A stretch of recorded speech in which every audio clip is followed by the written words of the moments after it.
কংগ্ৰেছ নেতা ৰকিবুল হুছেইনে নগাঁৱৰ দুজনকৈ সাংবাদিকক টাৰ্গেট লৈ যেনে ধৰণৰ উদ্দেশ্য প্ৰণোদিতভাৱে আক্ৰোশমূলকভাৱে যিনি মন্তব্য প্ৰকাশ কৰিছে তাক আমি নগাঁও প্ৰেছ ক্লাবৰ ফালৰ পৰা তীব্ৰ ভাষাৰে গৰিহণা দিছোঁ। আৰু এটা কথা ক'ব বিচাৰিছোঁ যে খবৰ পোৱাৰ লগে লগে বাতৰি সংগ্ৰহ কৰিবলৈ যোৱা প্ৰতিজন সাংবাদিকৰে দায়িত্ব, আৰু সেই দায়িত্ব পালন কৰিছিল সাংবাদিকসকলে। গতিকে তাত পোষ্টাৰিং হৈছে, বিৰূপ পোষ্টাৰিং হৈছে ৰকিবুল হুছেইনৰ বিৰুদ্ধে। সেই খবৰ পাইছে, তাৰ ভিত্তিত তেওঁলোকে বাতৰি সংগ্ৰহ কৰিবলৈ গৈছে, সেয়া কেতিয়াও দূষণীয় হ'ব নোৱাৰে। গতিকে এই যি নগাঁও জিলা কংগ্ৰেছৰ কাৰ্যালয়ত যি ঘটনা সংঘটিত হ'ল, সেই ঘটনাৰ লগত এনেধৰণে আক্ৰোশমূলকভাৱে উদ্দেশ্য প্ৰণোদিতভাৱে দুজনকৈ নগাঁও প্ৰেছ ক্লাবৰ সন্মানীয় সাংবাদিকৰ নাম উচ্চাৰিত কৰাত আমি নগাঁও প্ৰেছ ক্লাবে আক্ষেপ প্ৰকাশ কৰিছোঁ, গৰিহণা দিছোঁ।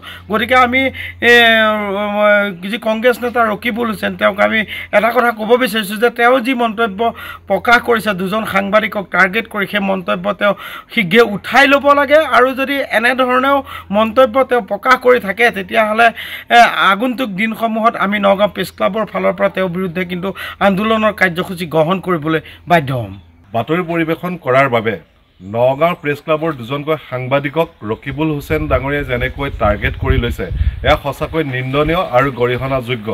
আমি তেখেতক অনুৰোধ কৰিম 24 ঘণ্টাৰ ভিতৰত এই বক্তব্য তেওঁ উঠাই লওক, অন্যথা তেওঁৰ বিৰুদ্ধে জোৰদাৰ আন্দোলন হ'ব। কংগ্ৰেছ নেতা ৰকিবুল হুছেইনে নগাঁৱৰ দুজনকৈ সাংবাদিকক টাৰ্গেট লৈ যেনে ধৰণৰ উদ্দেশ্য প্ৰণোদিতভাৱে আক্ৰোশমূলকভাৱে যিনি মন্তব্য প্ৰকাশ কৰিছে তাক আমি নগাঁও প্ৰেছ ক্লাবৰ ফালৰ পৰা তীব্ৰ ভাষাৰে গৰিহণা দিছোঁ। আৰু এটা কথা ক'ব বিচাৰিছোঁ যে খবৰ পোৱাৰ লগে লগে বাতৰি সংগ্ৰহ কৰিবলৈ যোৱা প্ৰতিজন সাংবাদিকৰে দায়িত্ব, আৰু সেই দায়িত্ব পালন কৰিছিল সাংবাদিকসকলে। গতিকে তাত পোষ্টাৰিং হৈছে, বিৰূপ পোষ্টাৰিং হৈছে ৰকিবুল হুছেইনৰ বিৰুদ্ধে।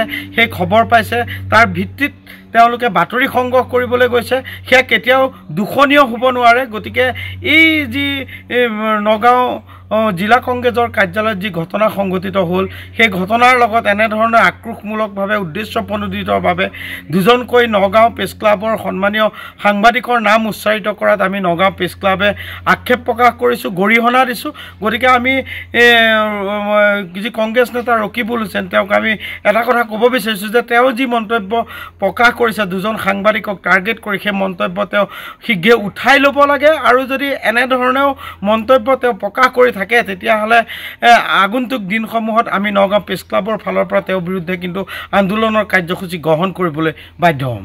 বাতৰি পৰিৱেশন কৰাৰ বাবে নগাঁও প্ৰেছ ক্লাবৰ দুজনকৈ সাংবাদিকক ৰকিবুল হুছেইন ডাঙৰীয়াই যেনেকৈ টাৰ্গেট কৰি লৈছে, এয়া সঁচাকৈ নিন্দনীয় আৰু গৰিহণাযোগ্য। আমি তেখেতক অনুৰোধ কৰিম 24 ঘণ্টাৰ ভিতৰত এই বক্তব্য তেওঁ উঠাই লওক, অন্যথা তেওঁৰ বিৰুদ্ধে জোৰদাৰ আন্দোলন হ'ব।